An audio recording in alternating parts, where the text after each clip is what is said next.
The cell and its function, इसके दूसरे part पे चलते हैं। शुरू करते हैं जी, the comparison of animal cell with pre cellular forms of life. तो आपने पांच लाइव्स याद रखनी है। सबसे पहला था हमारे पास स्मॉल वायरस, फिर उससे बना दूसरा लार्ज वायरस, फिर रेकिटेसिया, और चौथा बैक्टीरियम, और आखिरी न्यूक्लिएटेड सेल आपने याद रखना है। ये देखें जी, ऊपर डायग्राम में फिगर 2.10 में देखें, स्मॉल वायरस, फिर लार्ज, फिर रेकिटेसिया, फिर बैक्टीरियम बना, और फिर न्यूक्लिएटेड सेल बना। इस तरह से हमारा जो वायरस है वो कन्वर्ट होता है इनटू लार्ज न्यूक्लिएटेड सेल से, जो आगे ऑर्गेनिजम्स बनाती हैं, जो आगे फर्दर लाइफ बनाती है। ठीक है, इस तरह इसी के अंदर आप ये सारी चीज़ें पढ़ लें। और इसके अंदर जो बाकी इंपॉर्टेंट चीज़ है कि इधर जो रेकिटेसिया है, इस रेकिटेसिया में क्या होता है, organelles developed inside the organism, these represent physical structure of chemical aggregates that form function in more efficient manner. ठीक है, तो इस रेकिटेसिया ऐसी स्टेज है जिसके अंदर इस सेल के अंदर ऑर्गेनेलिज बनना शुरू हो जाती हैं, और जो फाइनली न्यूक्लिएटेड सेल्स हैं, और इसी जो सेल्स हैं इसके अंदर फाइनल स्टेज में न्यूक्लिक एसिड बनना शुरू हो जाता है, डीएनए और आरएनए, फिर आगे वही रेप्लिकेशन, प्रोटीन सिंथेसिस वगैरह वाला काम होता है। ठीक है, तो ये हमने कंपैरिजन देख ली। अच्छा, अब यहाँ आगे देखते हैं जी कि जो functional system of the cell है ये कैसे होता है। Endocytosis, injection of the cell है।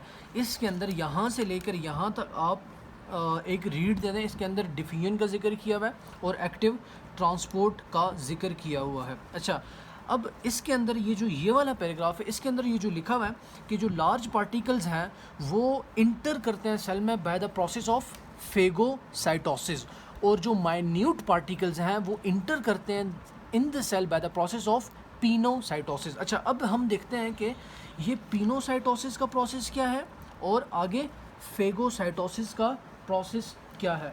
तो याद रखिएगा कि पिनोसाइटोसिस के ज़रिए जो स्मॉल पार्टिकल्स हैं वो इनसाइड द सेल मूव करते हैं, और इसके अंदर जो मैक्रोफेजेस हैं वो हर वक्त पाए जाते हैं। इस पिनोसाइटोसिस में जो मैक्रोफेजेस हेल्प करते हैं for the entrance of small particles.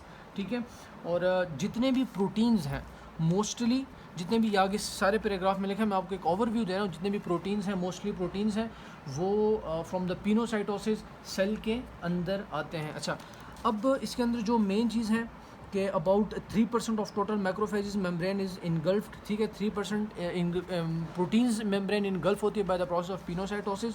और बाकी ये जो दूसरी है कि they are usually 100 to 200 nanometres in diameter, ये पिनोसाइटोटिक वेसिकल्स का ये डायमीटर है। अच्छा, अब मेन चीज़ पे जाते हैं जिस पे आपने फोकस करना है कि ये पिनोसाइटोसिस का प्रोसेस होता कैसे है हमारे पास। तो याद रखिएगा जी, तो इस पेज पे समझते हैं कि दो चीज़ें जो मस्ट हैं इसके लिए, एक कोटेड पिट है, ठीक है, और दूसरा जो फिब्रिलर प्रोटीन नेटवर्क है जिसको हम कहते हैं कैलेथरीन, हम उसको कहते हैं।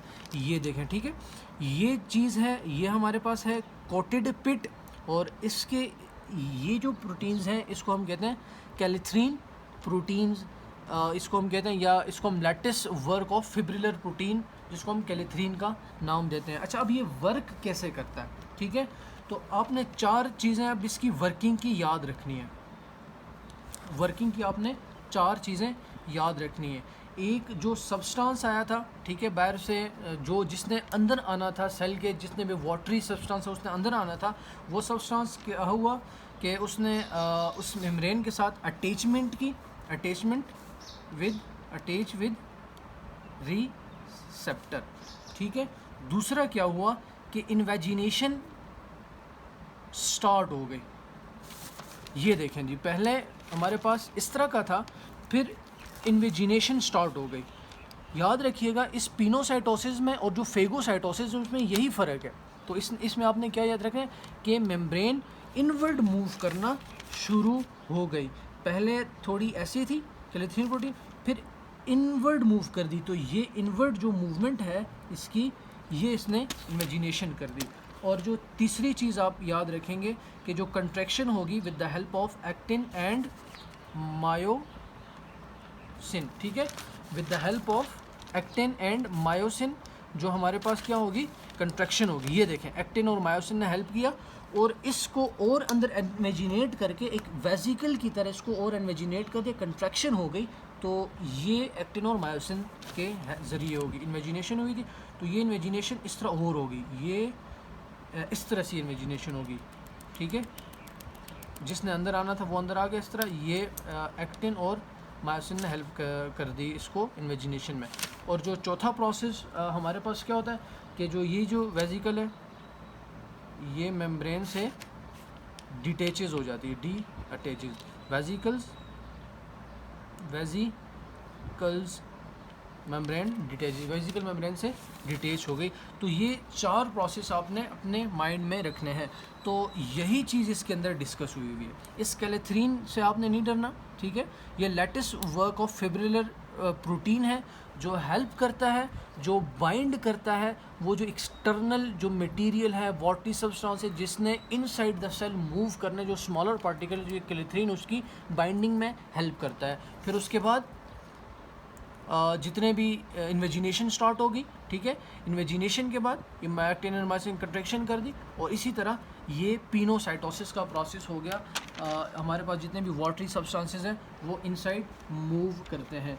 तो इसके अंदर यहाँ एक याद रखिएगा कि पिनोसाइटोसिस में, ठीक है, ये इसके अंदर लिखा हुआ है कि जो एटीपी और कैल्शियम आयंस हैं ये मस्ट होने चाहिए फॉर पिनोसाइटोसिस। इस पैराग्राफ के अंदर ये बात लिखी हुई है। अच्छा, अब आगे जाते हैं जी फेगोसाइटोसिस पे। तो क्या मैंने आपको क्या कहा था कि फेगोसाइटोसिस के अंदर जितने भी लार्ज पार्टिकल्स हैं उन्होंने इनसाइड द सेल आना है, वो किस प्रोसेस से आएंगे? फेगोसाइटोसिस से आएंगे। अच्छा, अब इसके भी स्टेप्स पे चलते हैं। इसके स्टेप्स सेम हैं जैसे पिनोसाइटोसिस के थे, लेकिन उसमें मैंने आपको क्या कहा था, इन्वेजिनेशन वाली जगह पे अभी हम डिस्कस करते हैं कि किस तरह चेंज है। इसके अंदर एक जो मेन चीज़ पाई जाती है this is called opsonization. Opsonization क्या चीज़ होती है? Opsonization is an immune response which uses, याद रखिएगा, ऑप्सोनिन्स। ऑप्सोनिन्स ऐसी चीज़ें हैं which take foreign pathogens for elimination by phagocytosis. ये जो फॉरेन जितनी भी बॉडीज़ हैं ये जो ऑप्सोनिन प्रोटीन्स हैं ये उसके साथ बाइंड करती हैं और उसके जो नेगेटिव चार्ज को ख़त्म कर देती हैं। जब नेगेटिव चार्ज ख़त्म हो जाता है तो ये लार्ज पार्टिकल्स इनसाइड आसानी से फेगोसाइटोसिस की प्रोसेस से अंदर आ सकती हैं, ठीक है। तो इसको हम कहते हैं ऑप्सोनाइजेशन। इसके अंदर भी जी 4 प्रोसेसेस हमारे पास पाए जाते हैं, ठीक है। फेगोसाइटोसिस, अभी हम ये फेगोसाइटोसिस डिस्कस कर रहे हैं, ठीक है। तो फेगोसाइटोसिस के अंदर पहला क्या था कि सेल मेम्ब्रेन रिसेप्टर अटैचेस, ठीक है, रिसेप्टर अटैचेस, वो उसको डिटेक्ट कर लेते हैं जो भी मटेरियल सेल मेम्ब्रेन पे आके हमारे पास अटैच हो जाता है। अच्छा, दूसरा प्रोसेस याद रखिएगा, उसके अंदर पिनोसाइटोसिस के अंदर इन्वेजिनेशन था, इसके अंदर इवेजिनेशन हो जाएगा, इवेजिनेशन हो जाएगा, ठीक है। जिस तरह ये था जी हमारे पास कोई लार्ज पार्टिकल, ठीक है, ये उसके ऊपर बाहर ऑप्सोनाइजेशन होगी, एंटीबॉडीज़ ये उसके ऊपर बाहर आ गई, ठीक है। और अब ये अंदर हमारे पास मेम्ब्रेन है तो ये इसने आके सपोज इधर आके ये अटैच हो गया, ठीक है, ये ऑप्सोनाइजेशन इसकी हो गई। अब ये किस तरह इवेजिनेशन होगी, याद रखिएगा, ये मेम्ब्रेन यहाँ से उठना शुरू कर जाएगी, ठीक है। ये मेम्ब्रेन यहाँ से उठी, फिर आगे, फिर यहाँ से उठी, फिर आगे। तो यही चीज़ मैं इधर बना देता हूँ, ठीक है। तो इवेजिनेशन इस तरह स्टार्ट हो गई इसकी। तो इन्वेजिनेट नहीं हुई, ये इवेजिनेट होगी, मेम्ब्रेन ने ऊपर उठना शुरू कर दिया ताकि इसको घेर ले। और तीसरा प्रोसेस इसके अंदर क्या होगा कि एक्टिन एंड मायोसिन कंट्रैक्टाइल, वही एक्टिन एंड मायोसिन अपनी कंट्रैक्शन करेंगे, एक्टिन एंड मायोसिन। और आखिर में जो है वो कंट्रैक्टाइल प्रोटीन्स जो हैं, कंट्रैक्टाइल प्रोटीन कम्प्लीटली इसको घेर लेंगी। ये जितना भी हम जो सब्सटेंस था हमारे पास अंदर आना चाह रहा था उसको कम्प्लीटली घेर लेंगी। तो इसको कहते हैं फेगोसाइटोसिस का प्रोसेस। अब यही चीज़ इसके अंदर लिखी हुई है, ये 4 जितनी भी जो स्टेप्स थे वो मैंने आपको वहाँ बता दिए पेज पे, ठीक है। इसको आप पढ़ लें, इसके अंदर यही चीज़ लिखी हुई है, ठीक है। अब आगे जाते हैं जी लाइसोसोम। अब बॉडीज़, फॉरेन बॉडीज़ हैं या जो चीज़ है उसने पिनोसाइटोसिस और फेगोसाइटोसिस की मदद से वो इनसाइड द सेल आ चुका है, ठीक है। अब आगे लाइसोसोम का काम है। अब लाइसोसोम इसको डिटेक्ट करेगा, ठीक है, कि ये अगर ये पैथोजन है वो इसको वॉर्न आउट कर देगा, और या कोई यूज़फुल चीज़ है वो उसको आगे फर्दर ट्रांसफ़र कर देगा। अब देखिएगा जी लाइसोसोम के अंदर, इसके अंदर क्या इंपॉर्टेंट चीज़ें लिखी हुई हैं। लाइसोसोम के अंदर यहाँ पढ़ लिए कि वही एसिड हाइड्रोलाइसिस वाली हाइड्रोलाइसिस जो एंजाइम है इसके अंदर वही चीज़ होती है। अच्छा, मेन चीज़ यहाँ हम डिस्कस करते हैं कि लाइसोसोम याद रखिएगा रिग्रेशन का प्रोसेस करता है, ऑटोलाइसिस का प्रोसेस करता है, फिर यहाँ ऑटोफेगी का काम करता है, और जिसके अंदर बैक्टीरियल एजेंट्स हैं, उसके ज़रिए भी ये मेम्ब्रेन्स को हाइड्रोलाइज करता है। अब रिग्रेशन क्या होता है? अब रिग्रेशन उसको कहते हैं कि जो चीज़ अपनी हालत में वापस आना चाहे तो लाइसोसोम उसमें हेल्प करती है। जैसे आफ्टर प्रेगनेंसी यूट्राइन वॉल हमारे पास बहुत एक्सपेंड हो जाती हैं, तो लाइसोसोम उस पर एक्ट करके उसको रिग्रेस करती हैं अपनी नॉर्मल हालत पे लाने के लिए, ठीक है। तो इसके अंदर इधर यही बात लिखी हुई है, occurs in uterus for after pregnancy, ठीक है। अब प्रेगनेंसी यूज़ होगी in muscle during long period of inactivity, वो मसल जो लॉन्ग पीरियड के लिए हमारे पास इनएक्टिव रहा है, तो लाइसोसोम उसके पे भी वर्क करके और उसको दोबारा एक्टिव फॉर्म में लाने के लिए उसको रिग्रेट करता है, ठीक है। और during long in mammary glands at the end of lactation, mammary glands देखें जब लैक्टेशन होती है, जब प्रेगनेंसी होती है, उसके बाद काम करते हैं, और उससे पहले वो डोरमेंट फॉर्म में होते हैं, तो लाइसोसोम उस पर भी वर्क करती हैं। एक तो रिग्रेशन वाला हो गया। अच्छा, ऑटोलाइसिस उसे कहते हैं वो सेल जो दोबारा अपनी नॉर्मल हालत पे ना आए, तो लाइसोसोम उस पूरे सेल को डाइजेस्ट करके खा जाता है। दिस इज़ कॉल्ड ऑटोफेगी या ऑटोलाइसिस, ठीक है, ऑटोलाइसिस ऑफ। यहाँ देखें, if damage cell is severe the entire cell is digested, it is called autolysis, ये आप पढ़ लें। अच्छा, बैक्टीरियल का मैंने आपको कहा था लाइसोसोम बैक्टीरियल एजेंट्स को भी यूज़ करता है फॉर डाइजेशन। तो इसके अंदर आपने 3 चीज़ें याद रखनी है, एक लाइसोजाइम, दूसरा लाइसोफेरिन, और तीसरा एसिडिक इसके पास सिक्रीशंस होती हैं, जो एसिडिक पीएच वाली सिक्रीशंस होती हैं वो भी डाइजेशन में हेल्प करती हैं। अब लाइसोजाइम क्या करता है? लाइसोजाइम डिज़ोल्व बैक्टीरियल वॉल, याद रखिएगा। दूसरा लाइसोफेरिन था जो बाइंड करता है iron and other substances before they can promote bacterial growth, और तीसरा जो एसिडिक सिक्रीशंस जिसकी पीएच थी वो क्या करती हैं? एक्टिवेट करती हैं hydrolases and inactivates bacterial metabolic systems को इनएक्टिवेट करती हैं, ठीक है। अब आगे देखते हैं जी autophagy and recycling of cell organelles. Autophagosomes के ज़रिए ये उसको खा जाती हैं जितनी भी जितनी फॉरेन बॉडीज़ को इसने डिटेक्ट किया हुआ होता है। इसके अंदर ऐसा कोई ऐसी मुश्किल चीज़ नहीं है। जो याद रखने की चीज़ है वो आपने ये याद रखनी है कि average mitochondrial normally has life span of only about 10 days before it destroyed, ठीक है। 10 डेज़ उसका जितना भी लाइफ स्पैन है उसके बाद वो डिस्ट्रॉयड हो जाती है। अच्छा, अब ये आगे जो है ये एंडोप्लाज्मिक रेटिकुलम के फंक्शंस हम पहले कर चुके हैं, ये सारा स्मूथ, और फिर गोल्जी अपरेटस के फंक्शन जो कार्बोहाइड्रेट बनाते हैं, कंड्रोटीन सल्फेट और हाई एनुरिक एसिड, ये सारी चीज़ें हम कर चुके हैं, ठीक है। अच्छा, अब जो आगे है ये मैं आपको वो जो मैंने आपको एक रोड में बताया था इस पेज पे, ठीक है, इससे आपको ये सारा पैराग्राफ यहाँ से क्लियर हो जाएगा। फिर आपने एक नज़र पढ़ लेना है तो आपको ईजी हो जाएगा। सबसे पहले रफ एंडोप्लाज्मिक रेटिकुलम के पास सब्सटेंस होते हुए रफ एंडोप्लाज्मिक रेटिकुलम के पास जितने भी हमारी इंपोर्टेड जीन्स थी वो वहाँ से उसने प्रोटीन बनाया। वो प्रोटीन एंडोप्लाज्मिक रेटिकुलम के पास गया, एंडोप्लाज्मिक रेटिकुलम से उसने वेजिकल्स बना दी, ठीक है। उस वेजिकल्स ने गोल्जी अपरेटस में वो गई फॉर मोर पैकेजिंग, ठीक है, फॉर मोर मॉडिफिकेशन, और इसने फर्दर प्रोसेस की फॉर मोर कम्पैक्शन, जिसने एक और वेजिकल बना दिया, जिसने लाइसोसोम आखिर में बना दिया। अब जितनी भी सिक्रीट हुई हैं वो सारी आखिर में लाइसोसोम के पास आती हैं। लाइसोसोम फिर एक्ट करता है as an strong body to digest any pathogen, ठीक है, ये आपने याद रखा। और ये भी बताया था मैंने आपको इस वीडियो के पहले पार्ट में कि गोल्गी अपरेटस से जो चीज़ निकलती है वो लाइसोसोम है, और जो डायरेक्ट एंडोप्लाज्मिक रेटिकुलम से निकलती है वो क्या है, पर ऑक्सीसोम। ठीक है, ये आपने याद रखना है, और बस इसके अंदर ये सारी चीज़ें आपने याद रखनी है। अब आगे जो है मेन चीज़ है कि माइटोकॉन्ड्रिया एनर्जी कैसे बनाता है हमारे पास। याद रखिएगा जितना भी हम फूड लेते हैं, ठीक है, वो फूड हमारे पास बॉडी के अंदर जैसे प्रोटीन्स हैं वो इम्यूनो एसिड में कन्वर्ट होकर फिर सेल के अंदर जाती हैं, और इसी तरह जो कार्बोहाइड्रेट्स है वो ग्लूकोज में कन्वर्ट होकर फिर बॉडी में जाती हैं, फेट्स हैं वो फैटी एसिड में कन्वर्ट होकर फिर हमारी बॉडी में जाती हैं। तो याद रखिएगा जी ATP। अच्छा, आपने अब ये चीज़ पढ़ लेनी है, ठीक है, इसके अंदर ऐसे कोई मुश्किल चीज़ नहीं है। जो इम्पॉर्टेंट चीज़ याद रखनी है वो मैं आपको बता देता हूँ कि ATP किस तरह जनरेट होती है। ATP किस तरह, वो मैं आपको एक पेज पे समझा देता हूँ, ठीक है। अच्छा, अब याद रखिएगा वो जो मैंने आपको बताया था कि जो कार्बोहाइड्रेट है वो ग्लूकोज में कन्वर्ट होती है, उसके बाद फिर हमारे सेल में आती है, ठीक है।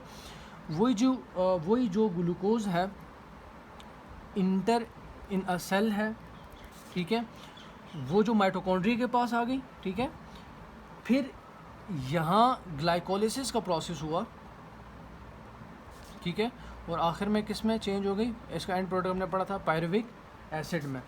ये पायरुविक एसिड फिर माइटोकॉन्ड्रिया, ठीक है, ये माइटोकॉन्ड्रिया में आया, और आगे फिर हमने आप जैसे वो प्रोसेस हमने FSC में पढ़ा था कि एसिटाइल कोएंजाइम इसके साथ ऐड हो जाता है फॉर फर्दर वो जो क्रेब्स साइकिल था, सिट्रिक एसिड साइकिल था, उसके लिए एसिटाइल कोएंजाइम जो है इसके अंदर दो प्रोसेसेस होते हैं, सिट्रिक एसिड साइकिल और क्रेब्स साइकिल, ठीक है।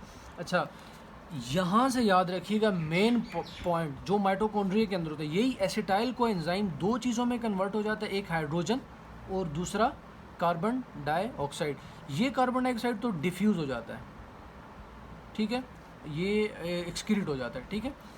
और जो ये हाइड्रोजन है, सारा मेन फंक्शन इस हाइड्रोजन का है इन माइटोकॉन्ड्रिया। ये हाइड्रोजन, इस हाइड्रोजन एटम से इलेक्ट्रॉन रिमूव कर देते हैं, ठीक है, ये हाइड्रोजन था, इलेक्ट्रॉन जब इससे रिमूव किया तो ये हाइड्रोजन पॉजिटिव फॉर्म में आया। यही हाइड्रोजन पॉजिटिव रिएक्शन करता है ऑक्सीजन के साथ, बनाता है वाटर। जब ये हाइड्रोजन वाटर के साथ रिएक्ट किया, इसने हाई एनर्जी रिलीज़ की, और यहाँ ATP सिंथेज है, ATP सिंथेज एंजाइम है which uses this high energy to form ATP।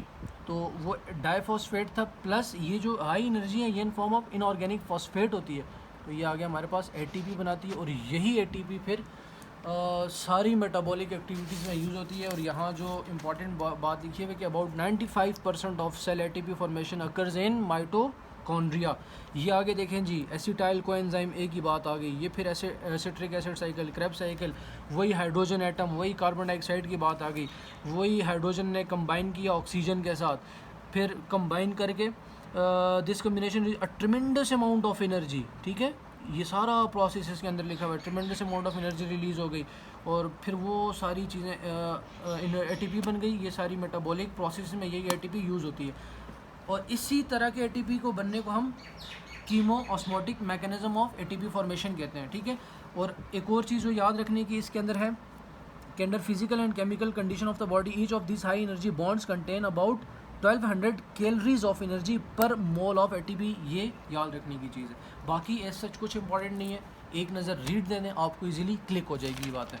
अच्छा, आगे चलते हैं जी कि यूज़ ऑफ ATP किस किस चीज़ के अंदर हमारे पास यूज़ होती है। याद रखिएगा 3 चीज़ें हैं जिसके अंदर ATP यूज़ होती है। एक इसके अंदर सबसे पहली है transport of substances through multiple cell membranes के अंदर यूज़ होती है। अब ये ट्रांसपोर्ट का प्रोसेस इधर लिखा हुआ है, ट्रांसपोर्ट सब कुछ सेल्स ऐसे हैं जिसके अंदर 80% ऑफ ATP यूज़ होती है, transport of materials from the cell membrane. इसके अंदर जो और चीज़ें लिखी हुई हैं जिसमें सोडियम ट्रांसपोर्ट लिखा हुआ है, calcium transport, chlorine transport, potassium transport और जो यूरेट आयंस हैं उसकी ट्रांसपोर्ट भी लिखी हुई है, ठीक है। ये देखें 80% ऑफ ATP कुछ सेल्स रहते हैं जो इस ट्रांसपोर्ट के पर्पज़ के लिए यूज़ होती हैं। आपने इसको पढ़ लेना है, बाकी इंपॉर्टेंट चीज़ें मैं आपको बता रहा हूँ। अच्छा, अब दूसरी जो ट्रांसपोर्ट्स के अंदर लिखी हुई है सिंथेसिस ऑफ केमिकल कंपाउंड। ये कैसे होती है सिंथेसिस? कुछ सेल ऐसे होते हैं जो 75% ऑफ ATP यूज़ करते हैं फॉर इस synthesis of chemical compounds throughout the cell, ठीक है। ये देखें 75%। अच्छा, अब इसके अंदर क्या क्या चीज़ें हैं, जिस तरह प्रोटीन्स हैं, फॉस्फोलिपिड्स हैं, ये चीज़ इनकी सिंथेसिस में ATP यूज़ होती है, ठीक है। सिंथेसिस, ये सारी चीज़ें इसके अंदर लिखी हुई हैं, आपने पैराग्राफ पढ़ लेना है। आखिरी चीज़ जो मैकेनिकल वर्क है वो किस तरह करते हैं, जितनी भी मसल कॉन्ट्रैक्शन है, एक्साइटेशन है, सारी ATP उसके अंदर यूज़ होती है। फिर आगे जो आखिरी इसका टॉपिक है मूवमेंट वाला, सिलरी मूवमेंट, एमिमाइड मूवमेंट, इसके अंदर भी ATP यूज़ होती है जो मैकेनिकल वर्क में आता है। तो ये यूज़ ऑफ ATP में 3 चीज़ें, transport, synthesis of chemical compound, आखिरी मैकेनिकल वर्क, आपने याद रखना। अब चलते हैं जी कि जो आखिरी हमारी मूवमेंट है, लोकोमोशन है, वो हमारे पास किस तरह होती है। सबसे पहली है जी हमारे पास एमीबाइड मूवमेंट। अब एमीबाइड मूवमेंट हमारे पास किस तरह की होती है कि कोई भी सेल इंजरी हो जाए, जितने भी WBCs हैं वो इनसाइड मूव करते हैं, और इस तरह अमीबा भी इस तरह मूव करती थी, तो इस वजह से हमने इसको एमीबाइड मूवमेंट कहा। ये सारी लिखे में amoeba move in this manner, ठीक है, ये आपने याद रखनी। अब अच्छा, इसके अंदर मैं आपको जो है ना मेन चीज़ करवा देता हूँ कि मेन चीज़ एक इसके अंदर जो सबसे है वो सीडोपोडियम फॉर्मेशन है। मैं दूसरा पेज ले लेता हूँ, दूसरा पेज, अच्छा ठीक है। क्या है जी? सीडोपोडियल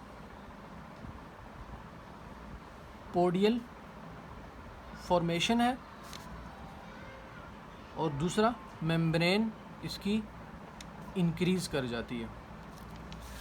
सुने जी, होता क्या है, ये हमारे पास मेम्ब्रेन है, ठीक है, यहाँ से हमारे पास चीज़ ने अंदर जाना है, इसको हम एंडोसाइटोसिस कहेंगे। यहाँ से बाहर आएगी एक्सोसाइटोसिस, इसको हम कहेंगे। अब ये मूवमेंट होती कैसे है हमारे पास? ये वेजिकल्स जैसे ही यहाँ से अंदर गए, ठीक है, तो अब इन्होंने मूव किया, यहाँ से इन्होंने बाहर निकलना है, तो जब इन्होंने इस मेम्ब्रेन के साथ ये इन टच आएगी तो ये मेम्ब्रेन इनसाइड मूव करेगी, इनसाइड इन्वेजिनेट होगी, इस तरह इनसाइड इन्वेजिनेट करके इस जो वेजिकल्स हैं या जो भी मटेरियल है इसके साथ इन टच आएगी और इनसाइड मूव करेगी, फिर इस तरह, फिर इसको ऐसे अपने से बाहर निकाल लेगी, ठीक है। तो ये अमीबाइड मूवमेंट है, और फिर ये इसको यही वेजिकल्स कुछ चीज़ें सिक्रेट करके इसको अपनी तरफ अट्रैक्ट करती हैं, तो ये फिर इस तरफ मूव कर जाती हैं, और इसको कीमोटैक्टिन्स भी कहते हैं, जो चीज़ इस चीज़ को अपनी तरफ खींचती है, ठीक है। ये कंट्रोल ऑफ एमीबाइड मैकेनिज्म में कीमोटैक्सिस लिखा हुआ है, जो पॉजिटिव कीमोटैक्सिस है और नेगेटिव कीमोटैक्सिस है। पॉजिटिव उसको कहते हैं कि इधर कोई मटेरियल मौजूद है जिसकी वजह से ये चीज़ इधर मूव कर रही है, ये पॉजिटिव है, और नेगेटिव ये है कि जो वेजिकल्स हैं या जो भी केमिकल्स हैं वो इधर मौजूद है जिसकी वजह से ये चीज़ भाग रही है, अपने से दूर भाग रही है, उसको नेगेटिव कीमोटैक्सिस कहते हैं।